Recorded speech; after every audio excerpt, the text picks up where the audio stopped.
Vamos aí a uma aula especial para você, uma aula sobre fontes de energia, falando hoje da fonte de energia hidroelétrica, da hidráulica, né? Tem a água como geradora, como a matriz energética. O mundo inteiro, se a gente fosse falar o percentual, a porcentagem que o mundo utiliza essa matriz energética, ela é muito pequena. Falando de fonte de energia geral, ela vai chegar próximo a 2% apenas. Então, você sabe que o petróleo, o carvão e o gás natural são muito utilizados no mundo e a energia hidráulica vai ser lá próximo a 2%. O Brasil é um país que utiliza bastante devido ao seu potencial, figurando aí entre os países do mundo, junto com Noruega, Venezuela, são outros países aí que têm uma grande porcentagem da sua matriz estar ligado à água. Tá, Marcelo, como é que ela funciona então? Para o país poder investir, ele tem que levar algumas considerações. Por exemplo, ter rios, que é através da bacia hidrográfica, onde vai ser feita uma barragem, criar um lago, transformar esse lago numa energia potencial, e aí, a partir daí, através da força aqui gravitacional, aqui, vai gerar a turbina e assim vai transformar na energia elétrica. Então, esse é o processo. Então, esse país, esse local vai ter que ter rios. Um exemplo, Marcelo, então tem que ter rio apenas? Não, rios de planalto, para aproveitar toda essa gravidade da água e assim poder mover a turbina. A Europa, o continente europeu, grande parte do seu relevo são planícies. Mas lá não é esse fator apenas de planície ou não para se construir uma usina. Outro exemplo é a bacia amazônica, que grande parte em bacia de planície, mas está sendo aí mais aproveitado, pegando aí as últimas décadas, o Brasil investiu mais lá para a construção, naquela região, para a construção de algumas usinas. O que a gente tem que perceber, no caso da Amazônia, é o volume d'água. Por mais que seja planície, tem uma grande correnteza, um grande fluxo de água que dá esse potencial. Já na Europa, que eu estava fazendo a relação para você, é porque lá nós temos a questão também climática, um clima temperado, grande parte dos rios, tem áreas que ficam congeladas, nós temos outro fator, os rios europeus são muito utilizados para navegação, o que dificultaria. Então, esses fatores vão ser decisivos para um país direcionar a sua matriz energética para uma ou para outra. Tá? Então, no caso da hidráulica, da hidrelétrica, tem que levar a questão dos rios, como se dá o aproveitamento desses rios e também os impactos que para construir aquela usina vão se gerar. Temos que pensar nos aspectos positivos e negativos. Tá, Marcelo, o que tem positivo? A construção da usina é um processo que é caro para construir a usina. Porém, na geração de energia em si, ela é uma energia mais barata, comparada com uma termoelétrica, movido, por exemplo, a petróleo. Tem que usar o petróleo e comprar, que vai movimentar lá os motores para transformar em energia, ou carvão mineral, ou uma energia nuclear. Então, ela é mais barata. Ela é renovável, é através da água que vai se renovar o processo, Então, a matriz dela é a água. Um outro aspecto positivo, a questão de movimentar a economia de uma cidade. A Marcelo gera emprego? Bom, ela gera emprego na construção primeiro. Ela vai gerar emprego, mas ela gera um royalties. O que é royalties? Royalties é uma compensação financeira por danos ambientais. Então, uma cidade que tem uma usina, ela ganha uma porcentagem dessa geração de energia que ajuda a movimentar a economia. Isso é um aspecto, sim, positivo.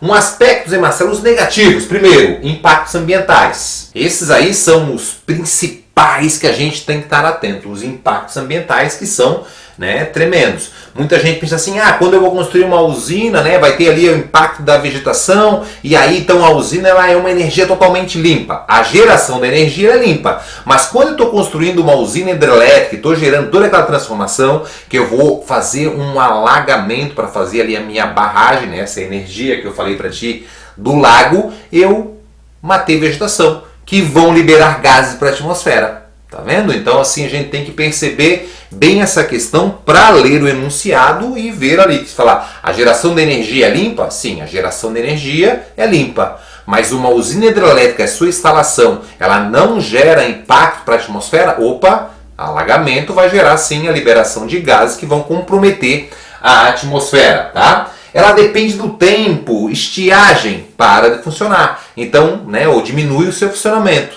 Isso aí é algo que a gente tem que estar atento. Um exemplo, Belo Monte, né? Belo Monte aí que é hoje a maior usina hidrelétrica genuína do Brasil, que é só do Brasil, porque a Itaipu ela é binacional do Brasil e do Paraguai.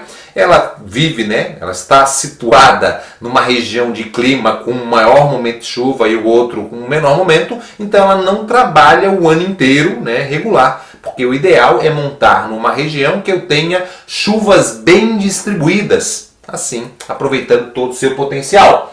Prejuízos à economia local. Sim, pode gerar prejuízos, né? Como assim, Marcelo? Por exemplo, eu tenho ali naquela região, vou botar, né, uma questão da pesca. E aí a usina pode, sim, comprometer, né, com os peixes, com o fluxo, né, botar ali dos peixes, do cardume, da reprodução. Nós temos vários casos aí no Brasil de estudos comprovados com isso. Não só observações que apareceram, tem que estar atento. Então, aspectos positivos e negativos. Falamos da sua instalação.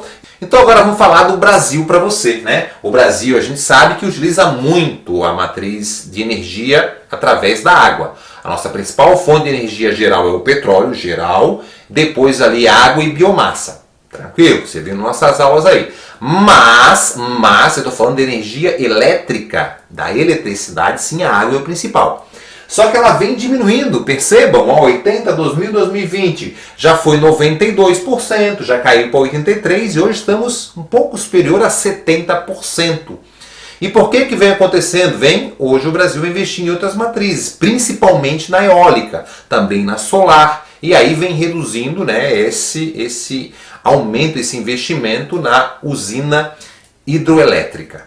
Tá? Então nós temos aí já um potencial, né, a do Paraná, tem aquelas chuvas bem distribuídas naquela região, no Uruguai bem distribuídas.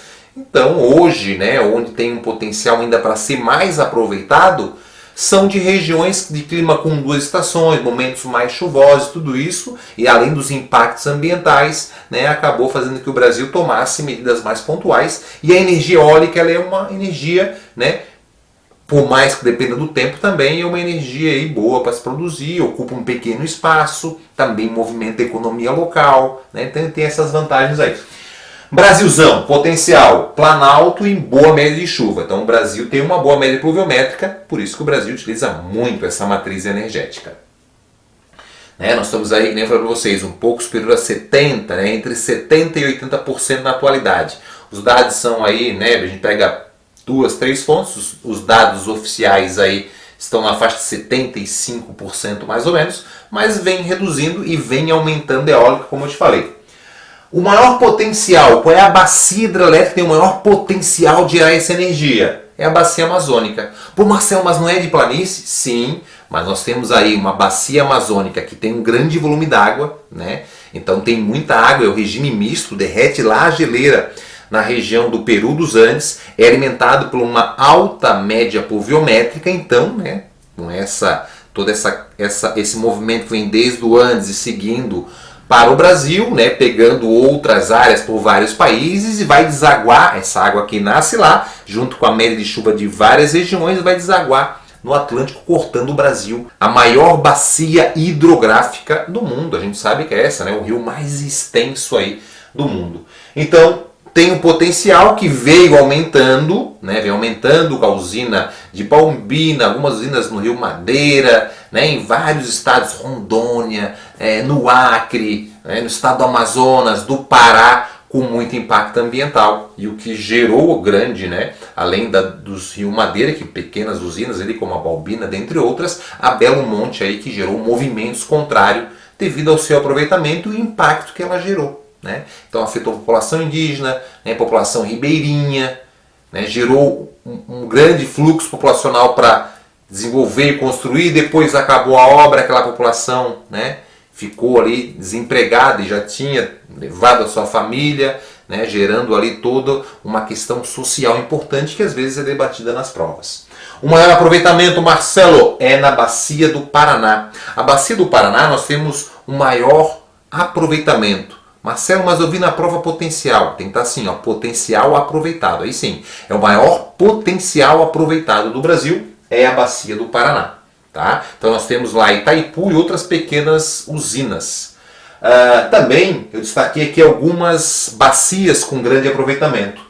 A Tocantins Araguaia, em destaque para a usina de Tucuruí, que foi construída no projeto Grande Carajás, na década de 70 foi criado esse projeto para desenvolver ali a economia, e o objetivo era dar garantia para o aumento da extração de minérios de Carajás. E aí Tucuruí foi uma das obras nesse projeto Grande Carajás, então é lá na região do Tocantins Araguaia. São Francisco, nós temos a usina de Paulo Afonso, Sobradinho, são usinas aí também com grande potencial gerador de energia. Paraná já te falei, e também na do Uruguai, como Machadinho, Campos Novos, Itá, dentre grandes usinas que geraram muito impacto, e inclusive surgiu o movimento dos atingidos pelas barragens, que eles eram contrários à construção da barragem, e criou-se um movimento entre essas famílias que viviam grande parte da agricultura e tiveram essa instalação da usina, gerando ali toda uma mudança além da questão histórica, da questão da ocupação, e também de pequenas mudanças nas questões econômicas. Beleza? Aqui nós mostramos para você essa redução, e agora para fechar, nossa dica para você: as principais usinas do Brasil. Primeiro, Itaipu, que concorre com a usina da Três Gargantas na China. Essas duas têm um potencial muito próximo. A Três Gargantas é a maior em área. Aí Belo Monte na região amazônica, e Tucuruí em Tocantins Araguaia. São as três. Lembrando que o Brasil, por mais que eu fale que vem diminuindo, um pouco aí superior a 70%, entre 70% e 80%, na nossa porcentagem geral, figurando entre os países. O país mesmo destaque que utiliza muito energia hidrelétrica, como eu falei para vocês, é a Noruega. A Noruega tem uma porcentagem acima de 90%. Foi tranquilo? Dica tranquila, aula tranquila, curtinha para ti, mastigadinha. Espero que você deguste ela, curta. Informações precisas que vão complementar a nossa aula de fontes de energia geral, que a gente já falou um pouco para você sobre isso, mas para dar aquela aprofundada geral, é aqui no Geografia Irada que você tem as melhores dicas. Vamos então agora praticar alguns exercícios aí para fortalecer e passar algumas informações importantes. Uma questão do Enem. Em usinas hidrelétricas, a queda move as turbinas, que acionam geradores. Em usinas eólicas, os geradores são acionados por hélices movidas pelo vento. Na conversão direta solar elétrica, são células fotovoltaicas que produzem tensão elétrica. Além de todos produzirem eletricidade, esses processos têm em comum o fato de: letra A, não provocar impacto ambiental. Errado, né, galera? A usina hidrelétrica gera muito impacto ambiental, a construção do lago, como a gente viu na aula de hoje. Independerem de condições climáticas. Ao contrário, todas dependem das condições climáticas, da chuva, do vento, da intensidade solar. A energia gerada pode ser armazenada. Não, galera, nenhuma delas produziu energia, tem que jogar para o consumo. Não tem como produzir e ir armazenando. Por isso que eles contestam muito a utilização, por exemplo, a construção de uma usina lá na região de climas onde tem uma chuva irregular. Utilizam fontes de energias renováveis. Sim, facinho a questão, né? Letra D. E a letra E, errado, dependem das reservas de combustíveis fósseis. Não, elas dependem da questão renovável da natureza. Resposta à letra D. Vamos mais uma? Vamos aí então a mais uma questão. As condições naturais do Brasil favorecem amplamente a produção de hidroeletricidade. Sobre o seu aproveitamento é incorreto afirmar. Incorreto, hein, galera? Primeiro, o Rio São Francisco recebeu sua primeira hidrelétrica em 1913, instalada por Delmiro Gouveia, que passou a utilizá-la na sua fábrica de linha. É verdadeiro. Essa é a primeira usina hidrelétrica, uma das primeiras aí, do Brasil, em 1903, no começo do século XX. Verdadeiro. Em 1901, foi instalada a usina de Parnaíba, no Rio Tietê, para fornecer energia a São Paulo. Também verdadeiro. A gente está resolvendo essa questão, que são informações interessantes para a gente pensar e para ver como aparecem em alguns vestibulares. Então, verdadeiro também. Né? Região São Paulo, começando ali a desenvolver. Então, nós temos a criação dessa também, que foi uma das primeiras usinas do Brasil. A construção da usina de Tucuruí, no Rio Tocantins, permitiu a exploração mineral do complexo de Carajá. Vimos isso na aula hoje, hein? Então, verdadeiro. Ela foi construída no projeto Grande Carajás, que era, né, de garantir energia para poder desenvolver a região. A letra D. É na Bacia do Paraná que situa-se o maior aproveitamento hidrelétrico do país, destacando-se o complexo, né, de Urupungá e Itaipu. Sim, temos outras ainda, né? Usinas que se destacam. Verdadeiro, então, sobrou a letra E. Balbina Hidrelétrica da Bacia do Paraguai abastece a região centro-oeste e parte do norte. Não, Balbina fica na região amazônica, também falamos para vocês hoje. A Bacia do Paraguai tem um baixíssimo aproveitamento hidrelétrico por ser de planície, né? E também é utilizada para navegação na região.